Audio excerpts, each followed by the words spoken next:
말씀은 레위기 10장 1절에서 2절입니다. 아론의 아들 나답과 아비후가 각기 향로를 가져다가 여호와께서 명령하시지 아니하신 다른 불을 담아 여호와 앞에 분향하였더니 불이 여호와 앞에서 나와 그들을 삼키매 그들이 여호와 앞에서 죽은지라. 하나님께서 모세를 통해 제사 제도를 알려주셨고 그 제사 제도를 위해 아론과 그의 아들들의 제사장 위임식도 거행케 하셨습니다. 이제 이스라엘 백성들은 하나님께서 일러주신 대로 순전하게 제사를 드리면 되었는데요. 여호와 앞에서라는 제목으로 말씀이 주는 교훈을 나누겠습니다. 첫째로 다른 불로 분향하였다입니다. 출애굽기 6장을 보면 아론에게는 네 아들이 있었습니다. 나답, 아비후, 엘르아살 그리고 이다말입니다. 참고로 잘 아는 바와 같이 엘르아살은 두 형을 대신하여 훗날 아론의 뒤를 잇는 대제사장이 되지요. 그 이유가 오늘 본문에 나오고 있습니다. 나답과 아비후는 각기 향로를 가지고 여호와 앞에 분향하였습니다. 향로가 무엇인지 아십니까? 향로는 성소휘장 앞에 놓여 있는 분향단에 새 향을 피울 때 사용되는 불씨를 성소 밖 번제단에서 성소한 향단까지 옮기는 그릇입니다. 그런데 문제는 나답과 아비후가 여호와께서 명령하시지 아니하신 다른 불을 담아 여호와 앞에 분향한 것이지요. 그 불은 여호와께서 명령하시지 아니한 불이었고 원래의 불과는 다른 불이었습니다. 번제단에서 가져온 불이 아닌 다른 불이라는 말입니다. 그렇다면 왜 나답과 아비후는 성소 바로 앞에 놓여 있는 번제단의 불을 가져가면 될 텐데 하나님께서 말씀하시 아니한 다른 불을 가져갔을까요? 그들이 하나님의 규례를 몰랐을까요? 그럴 리가요.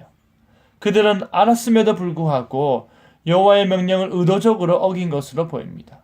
다시 말해 어떻게 해야 하는지 알면서도 그 사실을 어긴 것이기에 그들이 여호와의 규례를 멸시한 것으로 보이는 것입니다. 그뿐 아니라 나답과 아비후 사건 이후 9절에 아론과 아론의 자녀들에게 회막에 들어갈 때에 포도주나 독주를 금하고 있는 것을 보게 됩니다. 그들이 아마도 술로 인해 그와 같은 죄를 범한 것으로 여겨지는 부분입니다. 사랑하는 성도 여러분, 우리는 하나님의 말씀이 나에게 요구하는 것이 무엇인지 알면서도 그 말씀을 어떻게 지켜야 하는지 잘 알면서도 우리는 그 말씀을 외면하는 경우가 적지 않습니다. 그것은 하나님의 명령과 말씀을 무시하는 것에 그칠까요?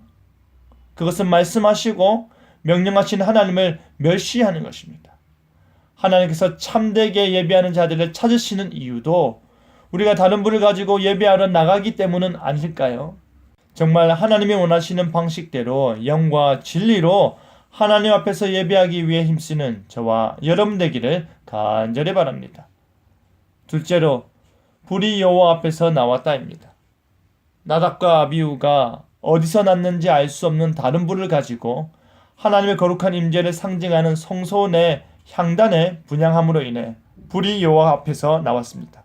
흥미로운 것은 10장 바로 앞 사건인 9장 말미를 보면 아론이 자신의 첫 제사를 마쳤을 때에 불이 여호와 앞에서 나와 제단 위에 번제물과 기름을 다 태웠다라고 되어 있습니다.